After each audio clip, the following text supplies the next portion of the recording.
ইয়ার 1895 writer এইচ.জি. Wales একটা novel লেখেন যার নাম দি টাইম মেশিন। এই নোভেলের পাবলিকেশনের পর থেকে এই টাইম মেশিন শব্দটি খুব পপুলার হয়ে যায়। এমন একটা মেশিন যেটা দিয়ে পাস্টে এবং ফিউচারে ট্রাভেল করা যায়। যদিও এই নোভেলটা একটা সায়েন্স ফিকশন ছিল, কিন্তু এর স্টোরি লাইন এবং কনসেপ্ট সায়েন্টিস্ট এবং ফিজিসিস্টদের এতটাই প্রভাবিত করে যে তারা টাইম মেশিন এবং তার রিলেটেড কনসেপ্টের উপর একটা হার্ডকোর রিসার্চ শুরু করে দেয়। টাইম ট্রাভেল কনসেপ্টটা এতটা পপুলার হয়ে যায় যে রাতারাতি তার উপর সিনেমা বানানোও শুরু হয়ে যায়। টাইম ট্রাভেল জেনারেলি বিভিন্ন প্রকারের হয়ে থাকে এবং একে বিভিন্নভাবে করা যায়। First method, one way travel to the future. এই মেথডের মাধ্যমে ফিউচারে শুধুমাত্র ট্রাভেল করা যায়, কিন্তু সেখান থেকে ফেরত আসা যায় না। এই কনসেপ্টটাকে টোটালি ক্লিয়ারভাবে বোঝানো হয়েছে ইন্টারস্টেলার সিনেমার মধ্যে। Second method, instantaneous time jumping. এই পদ্ধতিতে টাইমের এক পয়েন্ট থেকে অন্য পয়েন্টে ইনস্ট্যান্টলি জাম্প করা যায় এবং এই কনসেপ্টকে দেখানো হয়েছে ব্যাক টু দ্য ফিউচার ফিল্মে, অথবা ছোটবেলায় যদি কেউ আমরা ডোরেমন দেখে থাকি সেখানেও আমরা এই কনসেপ্টকে দেখতে পাই। থার্ড মেথড, এখানে টাইম ট্রাভেলার একটা নির্দিষ্ট জায়গায় দাঁড়িয়ে থাকে এবং টাইম তার আশেপাশে মুভ করতে থাকে। এই ধরনের কনসেপ্টকে দেখানো হয়েছে Harry Potter the Prisoner of দ্য আজকাবান সিনেমাতে। ফোর্থ মেথড, এই পদ্ধতিতে লাইটের স্পিডে ট্রাভেল করে টাইম ট্রাভেল করা যায় এবং এই কনসেপ্টকে দেখানো হয়েছে সুপারম্যান সিনেমাতে। এখন সবচেয়ে বড় প্রশ্ন হচ্ছে, এতগুলো টাইম ট্রাভেলের কনসেপ্টের মধ্যে কোন পদ্ধতিতে বর্তমান পৃথিবীতে দাঁড়িয়ে সত্যিকারের টাইম ট্রাভেল করা সম্ভব? এই সবকিছু প্রশ্নের উত্তর নিয়ে চলে এসেছি আমি আজকে ভিডিওতে। Hello, I am Tuhin ball, welcome to my YouTube channel curious mind. Broadly দেখা যায় তো টাইম ট্রাভেল জেনারেলি দুই প্রকার হয়ে থাকে, time travel to the future and time travel to the past. ফিউচারে টাইম ট্রাভেল করার যে কনসেপ্ট পাওয়া যায় সেটা এসেছে অ্যালবার্ট আইনস্টাইনের the special theory of relativity থেকে। ইভেন টাইম ডাইলেশনের কনসেপ্ট অ্যালবার্ট আইনস্টাইন প্রথম দিয়ে থাকেন। অ্যালবার্ট আইনস্টাইনের আগে মনে করা হতো টাইম একটা কনস্ট্যান্ট জিনিস এবং কোনো ব্যক্তি সে পৃথিবীতে থাকুক, মঙ্গলে থাকুক, চাঁদে থাকুক অথবা ব্ল্যাক হোলের কাছে থাকুক, সব ক্ষেত্রে টাইম সমানভাবে চলবে। ওয়ার্ল্ড ফেমাস ম্যাথমেটিশিয়ান এবং ফিজিসিস্ট স্যার আইজ্যাক নিউটনের মতে কোনো ব্যক্তি স্পেসে যত গতিতেই উড়ুক না কেন এবং যে পজিশনে থাকুক না কেন, ফ্লো অফ দ্য টাইম সবসময় সমান থাকবে, অর্থাৎ কনস্ট্যান্ট থাকবে। কিন্তু অ্যালবার্ট আইনস্টাইন প্রথম ব্যক্তি ছিলেন যিনি স্যার আইজ্যাক নিউটনের এই থিওরিকে ভুল প্রমাণ করেন। তিনি প্রথম বলেন টাইম কখনো স্থির থাকে না বা কনস্ট্যান্ট থাকে না। অ্যালবার্ট আইনস্টাইনের মতে টাইমের ফ্লো হচ্ছে একটা নদীর মতো। নদীর মধ্যে জল যেমন কখনো ধীর গতিতে চলে আবার কখনো দ্রুত চলে, টাইমও সিমিলারলি কখনো দ্রুত চলে কখনো আবার আস্তে আস্তে চলে। এবং টাইমের এই স্পিড, অর্থাৎ কি কখন সে দ্রুত চলছে বা কখনো আস্তে আস্তে চলছে, এটা তো নির্ভর করে সময়ের সাপেক্ষে কোনো বস্তুর গ্র্যাভিটি এবং স্পিডের উপর। অ্যালবার্ট আইনস্টাইনের মতে সময়ের যে গতি, এই গতিকে পরিবর্তন করা যায়, অর্থাৎ সময়ের গতিকে বৃদ্ধি করা যায় অথবা সময়ের গতিকে কমিয়ে আনা যায়। এবং এটা করতে গেলে সময়ের সাপেক্ষে কোনো বস্তু স্পিড বা গ্র্যাভিটিকে পরিবর্তন করে এটা করা সম্ভব। এবং সময়ের সাপেক্ষে কোনো বস্তু স্পিড বা গ্র্যাভিটির পরিবর্তন করে সময়ের গতির যে পরিবর্তন করা হয়, এই থিওরিকেই বলা হয় টাইম ডাইলেশন। যেমন চোখে আলো পড়লে চোখের তারা অথবা পিউপিল ছোট বড় হতে থাকে, অর্থাৎ কি ডাইলেট করতে থাকে। সিমিলারলি স্পিড এবং গ্র্যাভিটির প্রভাবে টাইমও ডাইলেট করে, অর্থাৎ কি টাইমের স্পিড বৃদ্ধি পায় অথবা টাইমের স্পিড কমে যায়। টাইম ডাইলেশন দুভাবে করা যায়। প্রথমত স্পিডের প্রভাবে, অর্থাৎ কোনো এরোপ্লেন বা কোনো স্পেসক্রাফট যেটা কিনা খুব জোরে দৌড়ায়, যে বস্তু যত দ্রুত গতিতে যায় টাইম তার কাছে তত বেশি স্লো হয়ে যায় রিলেটিভ টু এমন একটা বস্তু যেটা কিনা আস্তে আস্তে যাচ্ছে বা স্থির হয়ে দাঁড়িয়ে রয়েছে। এর একটা প্র্যাকটিক্যাল এক্সাম্পল হলো, ধরে নেওয়া যাক আমার কাছে দুটো ঘড়ি রয়েছে, একটা মাটিতে রাখা রয়েছে আর একটা এরোপ্লেনে রয়েছে। এবার এই এরোপ্লেনটা ঘড়ি সহ পৃথিবীর পুরো একটা চক্কর কেটে মাটিতে এসে ল্যান্ড করলো। এবার যদি কম্পেয়ার করা হয় তাহলে দেখা যাবে দুটো ঘড়ি সেম টাইম শো করছে। এরোপ্লেনে থাকা ঘড়িটা কিছুটা হলো কম সময় শো করছে। এর কারণ হলো এরোপ্লেনটা দ্রুত গতিতে উঠছিল এবং তার মধ্যে থাকা ঘড়িটার সাথে কাইনেটিক টাইম ডাইলেশন ঘটেছে। তবে এরকম গল্প আমার নিজের বানানো না, এটা একটা এক্সপেরিমেন্ট যেটা 1971-এ সত্যিকারে করা হয়েছিল এবং এখানে টাইমকে প্রিসাইসলি মেজারমেন্ট করার জন্য দুটো অ্যাটমিক ক্লক ইউজ করা হয়েছিল। এই এক্সপেরিমেন্টের নাম ছিল হেফেল কিটিং এক্সপেরিমেন্ট এবং এটা আইনস্টাইনের টাইম ডাইলেশনের থিওরিকে প্রুফ করে। তবে এটার মানে এই না যে টাইম অ্যাকচুয়ালি স্লো চলছে এই ঘড়িটার জন্য যেটা কিনা এরোপ্লেনের মধ্যে রয়েছে। এর মানে হচ্ছে টাইম একটা রিলেটিভ জিনিস। আমরা যদি পৃথিবীতে বসে ওই এরোপ্লেনের ঘড়িকে দেখি তাহলে আমাদের পার্সপেক্টিভে টাইম স্লো চলছে, কিন্তু এরোপ্লেনে বসে থাকা ঘড়িটির পার্সপেক্টিভে টাইম যেরকম অ্যাজ ইউজুয়াল চলছিল ঠিক সেরকম ভাবেই চলবে। থিওরিটিক্যালি যদি দেখা যায় এমন একটা রকেট বানানো হলো যেটা কিনা লাইটের স্পিডে ট্রাভেল করতে পারে।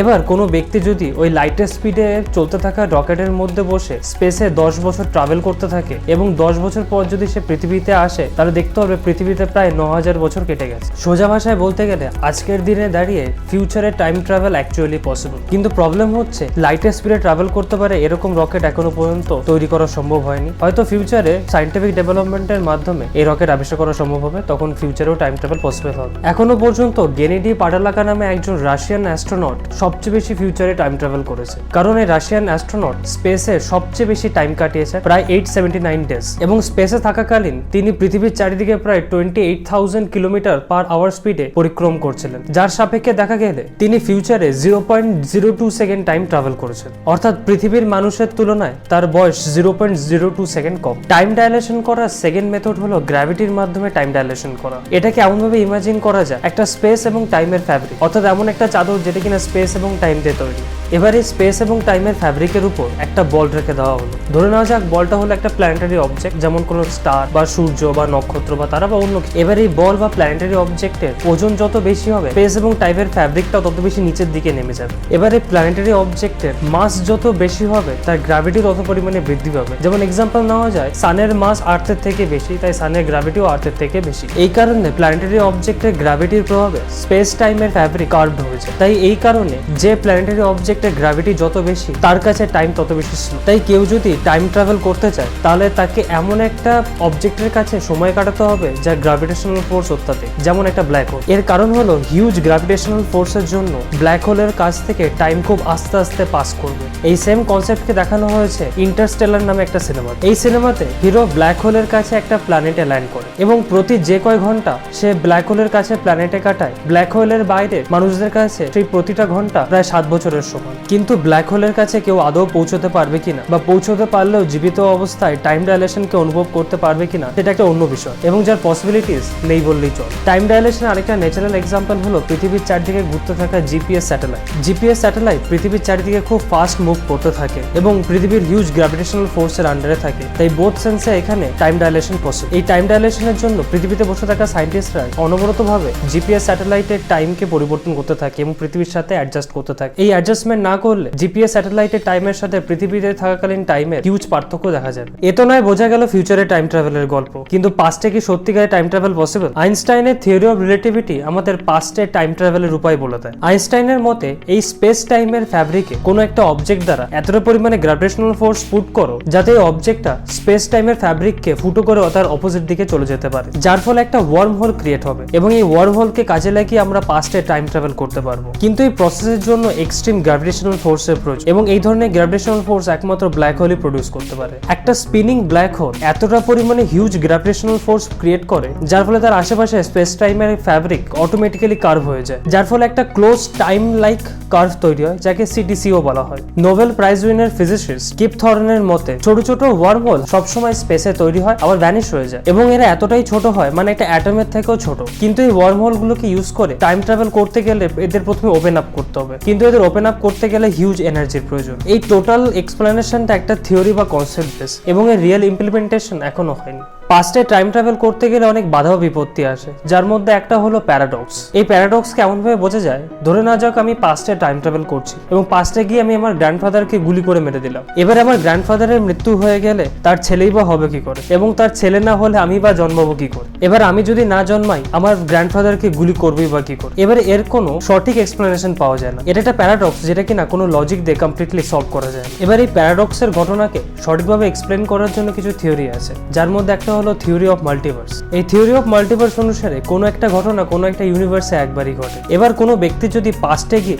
কোনো ঘটে থাকা ঘটনাকে পরিবর্তন করতে যায়, তাহলে সেই মুহূর্ত থেকে একটা নতুন টাইমলাইন বা একটা নতুন ইউনিভার্সের তৈরি হয় এবং একে বলা হয় মাল্টিভার্স। সো কনক্লুশনে এটা বলতে পারি পাস্টে টাইম ট্রাভেল করা মাচ হার্ডার এবং পাস্টে টাইম ট্রাভেল করতে গেলে অনেক প্রবলেমস আসবে, মানে প্যারাডক্স আসবে। কিন্তু কম্পারেটিভলি যদি দেখা যায় ফিউচারে টাইম ট্রাভেল করা মাচ ইজিয়ার এবং ভবিষ্যতে সায়েন্টিফিক এবং টেকনোলজিক্যাল ডেভেলপমেন্টের সাথে সাথে ফিউচারে হয়তো টাইম ট্রাভেল করা পসিবল হয়ে যাবে। ভিডিওটা ভালো লেগে থাকলে লাইক, শেয়ার এন্ড সাবস্ক্রাইব করুন। কোনো মতামত থাকলে কমেন্ট করে জানান। ভালো থেকো, সুস্থ থেকো, দেখা হচ্ছে নেক্সট ভিডিও।